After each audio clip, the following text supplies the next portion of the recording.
Well, it's good to be with you. The idea of discipleship is near and dear to my heart for a lot of reasons. I think one of the reasons, though, it just seems like such a realistic way to respond to particularly Jesus.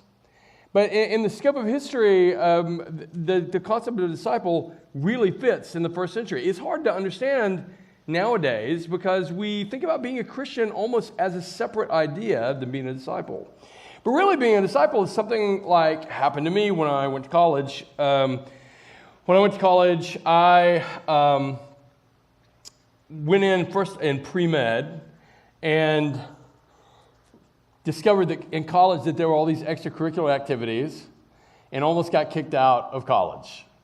And twice. Once for grades and once for some other stuff. And I realized I was probably not going to be a doctor. I wouldn't go see me. And so I didn't think anybody else would either. So I thought, well, another thing that I've always had this real significant interest in is music. And I ended up falling in love with jazz.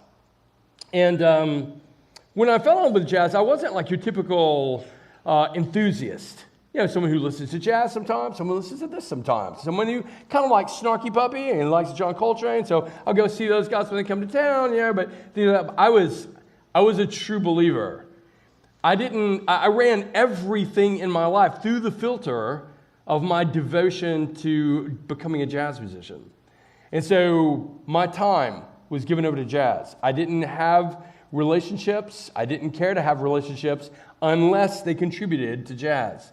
I spent my money on albums. I sometimes realized about halfway through the week that I had no food, and so I would pack my piano up. I would go to one of the local delis, and I would say, I'll play here for 3 hours if you give me like 2 pounds of ham and that bread. And they went, yeah, sure, why? And so I'd sit over there and little kids would come up, can you play Barney? I'd go, yeah, sure. And I'd play Barney and Sesame Street and Charlie Brown and anything else they wanted. But it was all because I was spending all my money on albums, trying to get better, trying to learn the craft. I didn't really have friends unless they were connected to jazz. I read books about jazz. I wasn't interested really in religion or God or anything because I was interested preeminently in music and jazz. Everything went through that filter. You could say that my entire life was non-compartmentalized. If there's an attribute or a characteristic of a disciple, that's it. A life that is non-compartmentalized. A life that is integral, where one individual, in this case it was a thing, one individual is your rabbi, is your teacher, and you are profoundly devoted to that teacher. Everything about your life goes through that filter. Everybody has a rabbi. It's just figuring out who yours is oftentimes is the issue. In the first century, the concept of being a disciple, that word, using that word, was really common. There were really prominent teachers, Jewish teachers like Hillel and Gamaliel, and Greek teachers like Philo of Alexandria and Seneca the Younger. All of them had disciples. And so there were things that were just characteristic of all of these people that was natural to think of when you thought of that word. For example, this is one characteristic. I've already said the overarching characteristic is their lives were non-compartmentalized. So you should, if you're taking notes, you should write that down. They're non-compartmentalized lives. Everything is integral. Everything is filtered through the teacher. That's the idea. So, for example, rival allegiances were subjugated beneath allegiance to the teacher. Rival allegiances were subjugated or pressed down underneath the allegiance of the teacher. Text like this, Leviticus 9:23. If anyone would come after me, let him deny himself, take up his cross daily, and follow me. Whoever would save his life will lose it, but whoever loses his life for my sake will save it. Luke 14, listen to this, 26 and 27. If anyone comes to me, it does not hate his own father and mother and wife and children and brother and sisters. Yes, his own life also, he cannot be my disciple. Whoever does not bear his own cross, verse 33, and come after me cannot be my disciple. And so therefore, any of you who do not renounce all that he has cannot be my disciple. That's not a clarion call for you to hate your parents. I remember the first time I read this, I was a brand new Christian. I really didn't know what to do with the Bible. I don't know who gave me a Bible and said, you should teach. But that was stupid. But I was like, I knew nothing. But I'm standing up in front of these kind of rougher kids in New York where I'm living at the time and working with them. And I read that text, and one guy's like, hey, I could be a disciple. I can't stand my parents. And it's like, I didn't know what to do. But it's really obvious in the text when you're looking at it that it's talking about rival allegiances. Here's the deal. All these allegiances, these are good. Like, these are good allegiances. This text isn't saying, don't be a bad person. Oh, by the way, you have to give up porn, or you have to do that. It's not saying that. It's saying the good things in life, the really good things in life. Your allegiance to your parents in the first century is insanely unquestioned. And here, Jesus is saying, I am actually more central, more profoundly valuable than even the closest relationships you have. Jesus obviously didn't want you to hate your mother and father, sister and brother, but your allegiance to Christ should be so significant that it subjugates or squashes or buries or sort of minimizes, diminishes all of the other relationships. That doesn't mean you shouldn't have a relationship with your mom and dad. You should. Doesn't mean you should have a relationship with people that you care about. You should, but everything should be filtered through Jesus. That's the idea. And for these disciples, that's what it was. Everything about their lives were filtered. Their allegiances, to their vocation, they walked away. Most all of them walked away from the thing that they did to take care of their families to follow Jesus. Everything is shot through that filter. Allegiances are really the most obvious thing about us. Anybody that knows me knows that I am deep, and I hope that you're this way about CBU one day. But I am deeply devoted to my alma mater, where I went to college. I went to college at Auburn University, and I still love Auburn University. And I watch SEC football every single Saturday with great hopes this Saturday that we'll beat Brian's alma mater, Oklahoma University, and which we probably won't. But still, I'll be cheering that we will. And so everybody knows I love that. But I think everybody also knows that I don't filter my friends through that, or the way that I think about my family, or the way I spend my money. I don't do that. I still love jazz. A lot. If you come by my office, you'll inevitably hear me listening to music and listening to jazz. If you're at my house while you're talking to me, I might be standing there listening to you with one ear and with the other one standing there playing like a lick on the piano while you're talking, which drives my wife bananas. She thinks that's rude. I'm not sure why. But I might do that. But I don't filter people through jazz anymore. I don't filter the way I spend my money, my time, my resources. I don't do that. I love academia. I love the academic life. I love the big questions in life. And while my entire life is this is my vocation, I look really different than some of my friends who have the same job, but at secular schools. They're not Christians. Their title is not Professor of Old Testament. It's Professor of Hebrew Bible. They don't talk about theology. They talk about maybe history perhaps, but not theology, because they don't really believe it. I look really different. Why? I look really different because of Jesus. That's why. Where are you at, like for example, politically? I mean, it's this moment, particularly in the country, is just so bananas. And you have people claiming to be Christians, but the more you listen to them, the more it becomes very obvious that they filter everything, including the way they talk about Jesus, through an American political filter, either to the right or to the left. That is very dangerous to do because it looks suspiciously like that's your rabbi. You have to be very cautious about things like that. Some people can do this with anything. It's been my experience that all of the best things in the world make the best idols in the world. The greatest things that God created. Nothing wrong with politics. I love anybody that knows me knows I love politics. But politics can be a horrible god. I love music, horrible god. Everything that's good in life that God created was not created to be your God. It wasn't created to be your rabbi. Only Jesus is worthy of your highest allegiance. And that's a really good life. When you take allegiances. My wife does not doubt that I love her. My children don't doubt that I love them. My grandchildren, I'm quite confident, don't doubt that I love them. But they're all loved through that filter. My wife and I have a fantastic relationship. We'll be married 34 years this September 28th. Yeah.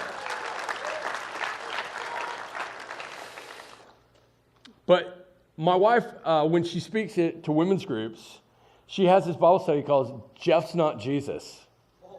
Yeah, I know. That stings, doesn't it? Like, Jeff's not Jesus. I'm Jeff, by the way. If you did Dr. Mooney, my wife does not call me Dr. Mooney. It's Jeff. Jeff's not Jesus. And what she means by that is that my love for Jeff and Jeff's love for me is a sure thing, but it's limited. We're only going to be here for so long.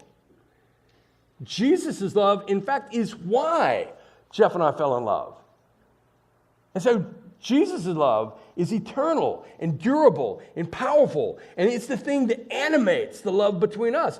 So there's no reason to get those two things confused. So Jesus doesn't get read through Jeff's filter. Jeff gets read through Jesus' filter.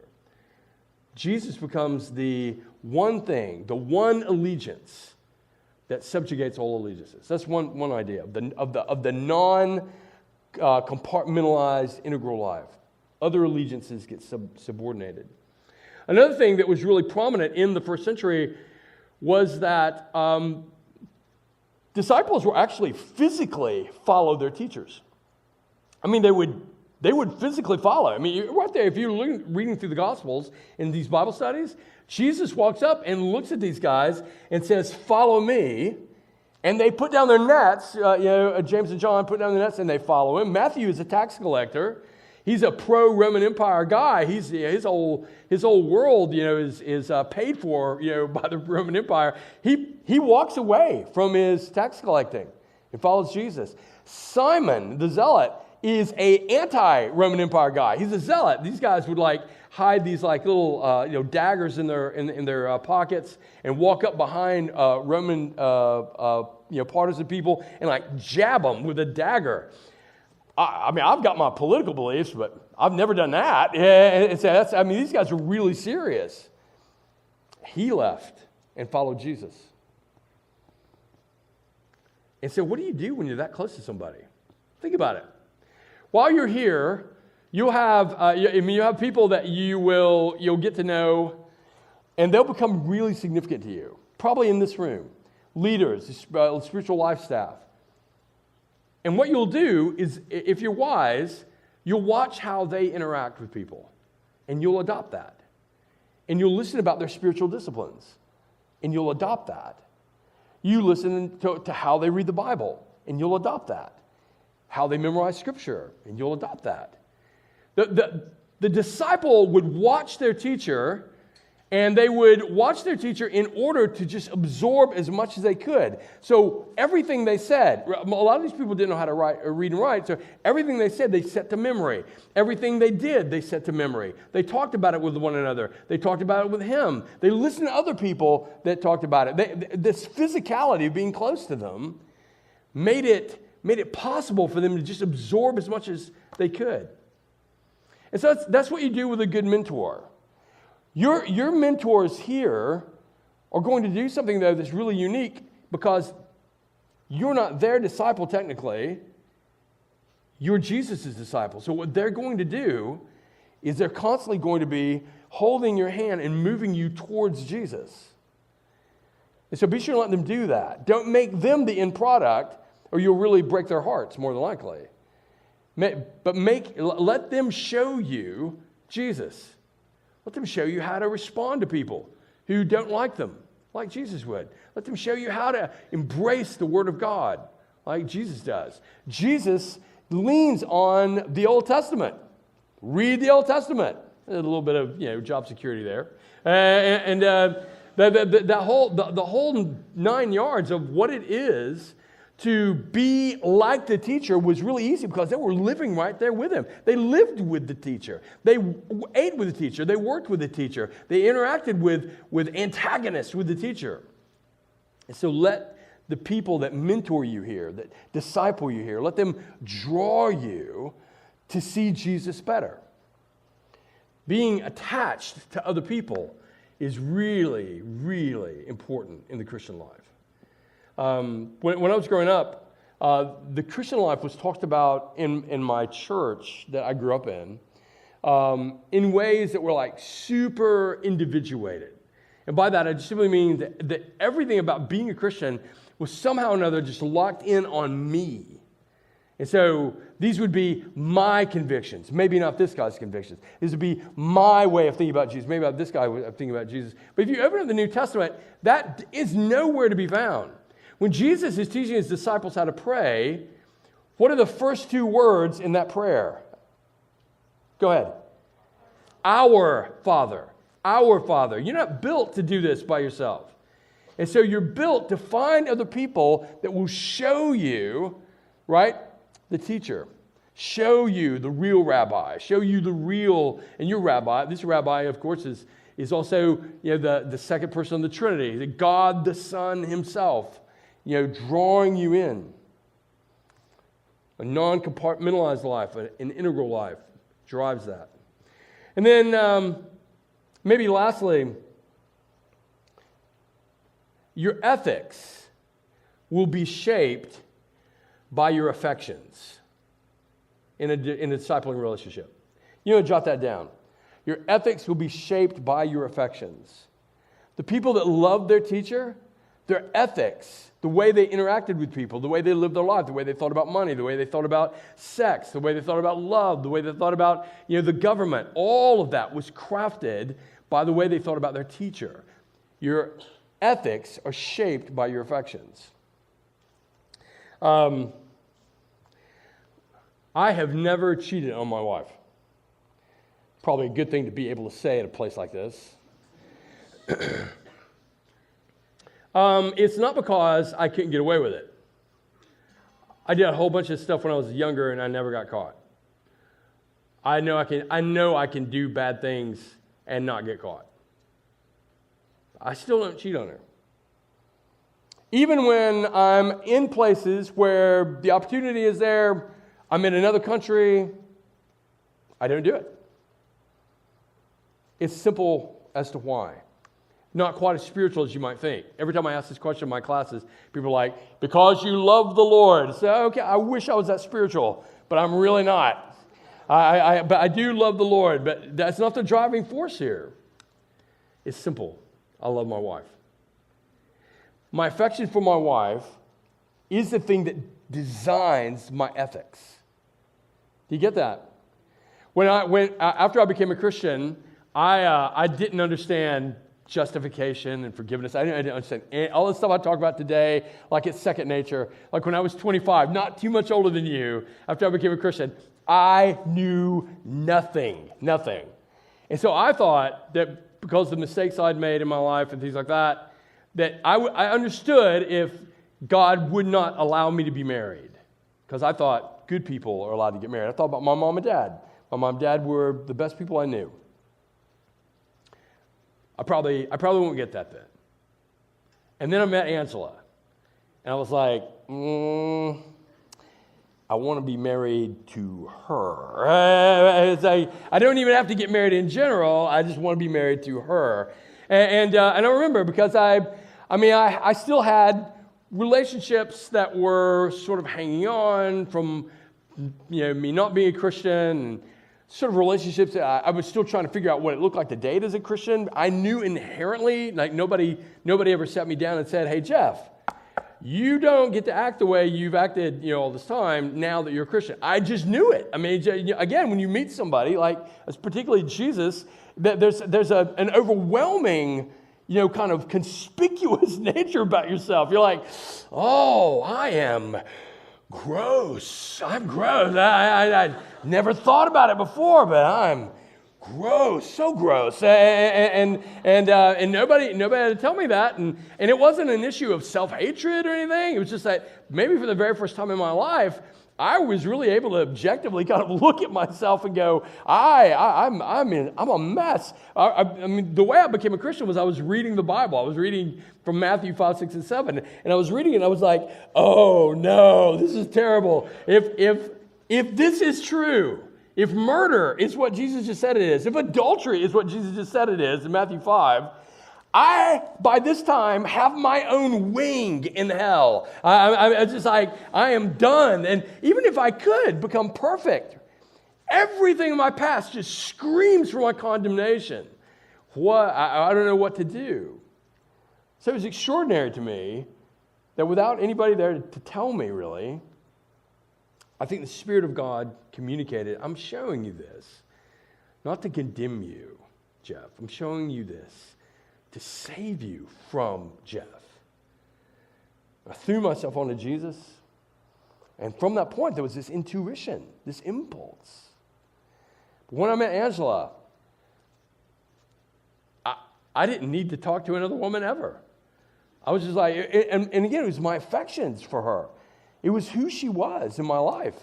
It was who I really desperately wanted her to be in my life that just designed my ethics. Affections design your ethics. So in your mind, if you say, well, hey, wait a minute, I know church people who do bad things. Well, it stands. Why don't you say stands? Going to church is not what we're talking about when we're talking about discipleship. Now, get this. Everyone who loves Jesus and follows Jesus together with other people, they end up in the same place. They end up in church. They end up singing together and loving one another and serving one another. But your affections are the things that design and shape your ethics. So there's not a list of things, perhaps. There are times in the Bible there are lists. But I myself don't submit myself to a great many lists. I live like I've been set free. But if you watched me, if you said, well, Dr. Mooney, why don't you watch this particular movie? Or why don't you listen to these particular guys in music? Why don't you enjoy this particular type of humor or things like that? It would all be the same. My affections for Jesus have shaped the way that I think about the world, shaped the way that I think about justice, shaped the way that I think about politics, shaped the way I think about ethics, or money, resources, who I share my house with, how generous to be, how hospitable to be. All those things have to go through Jesus. Jesus is not just rabbi. Jesus is king. Jesus is king. Kings don't broker competition. Not with anybody. Not with any country. He didn't broker competition with perhaps one of the greatest empires in the history of the world when he was on the earth. I can promise you he's not going to broker competition with an empire that's only 240 so years old. He doesn't broker competition. He's king over everything. And he loves you profoundly. Isn't that amazing? It's profound love of Jesus. And this affection, you love because Jesus loved you first. Although you reading 1 John, you'll bump into that multiple times. 1 John chapter 3, though, Jesus loved you. That's why you love.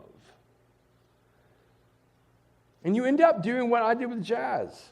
You end up finding other people that love Jesus. And you love them because they love Jesus. I think local churches should be these compilations of people that would never in a million years hang out with each other if it wasn't for Jesus. Really, I mean, seriously. I mean, I think that they should be, it's almost like families, right? Think about it. Don't point at anybody if your family's in the room. If your family wasn't your family, there are members of your family that you might have just a passing acquaintanceship with. Like never talk to, perhaps. That's definitely the case with my family. And I'm quite confident that those people that I'm thinking about probably think the same thing about me. The things that keep us saying hi to each other and texting each other, things like that, it's because we're blood, we're family. Even more so in the church. People sitting beside each other with no other real reason to be there except Jesus. Jesus has suppressed all of their significant sort of allegiances and bound them to one another in him. Jesus has drawn them to himself by the physical mentoring of other people, showing them the way to Christ and the way that they love Jesus and remember what he said and do what he commanded. And their lives are shaped by a distinct ethic that's attached to Jesus. Not some overtly heavy-handed religious concept of ethics, and certainly not some sort of libertarian, kind of faddish, sense of ethics, but one that derives out of the heart of someone who's been rescued by Christ. And you see this all in the Scriptures. If you abide in my word, you're truly my disciples. A new commandment I give you, love one another. Just as I have loved you, you are to love one another. By this, all people will know you are my disciples. You should love the world, but not that you love the world. That's not what convinces them. It's your love for one another. Your love for one another conveys the beauty and value of Jesus, who has subjugated your allegiances, who has drawn you to his heart, and that proves it to people. It proves it to people that you have found something that has bound you to someone else that you would never be bound to other than that. And you love them, and you live for them. You serve them. If you abide in me and my words abide in you, ask whatever you wish, it'll be done for you. By this my Father is glorified, that you bear much fruit, and so you prove to be my disciples. Everything filtered through Jesus. No compartmentalization. Everything integral. And everything you do ends up making much of Jesus. Bearing fruit is not as confusing as you might think. It's the thing that naturally grows out. So what's naturally growing out of you? Is your life divided? Profoundly compartmentalized? Would you say, like if you were having an honest conversation with someone, that God is an important part of your life? Because that's not being a disciple. Everybody else might be an important part of your life, but God is your life. Christ is your life. And so everything gets filtered through Christ, not Christ through anything else. What does your life look like tonight? I think a fantastic thing to do for this year is just to pull in close to some of these people in the office of spiritual life. You've got a real amazing opportunity here. Pull in close to them. Listen to what they say. Watch what they do. Watch what they read. And ask them routinely, is this the thing that draws you more to Jesus? Does this excite your affections to Jesus? I want you to take this with what I've said. Don't be so concerned about what you're doing. Don't be so concerned about, for example, your ethics, for example. You might just be confused about those. Profoundly so, perhaps. But allow Jesus, allow the affection that you gain in Jesus to redefine you from the inside out. That's genuine change. My world, ethically, it looks nothing like it was, but it's because it was changed from the inside out, not because somebody gave me a list to follow. That's, I think, every other religion in the world. But Christianity talks about a real, genuine relationship. Draw close. Ask God to give you the power of his Spirit. The whole job of the Holy Spirit is to throw light onto Jesus so you see him more clearly. Let these people here do this for you. Let them draw you in. Let your life be changed because of Jesus. Let everything you are be filtered through Christ. It's an amazing way to live life. Only Jesus has the words of life.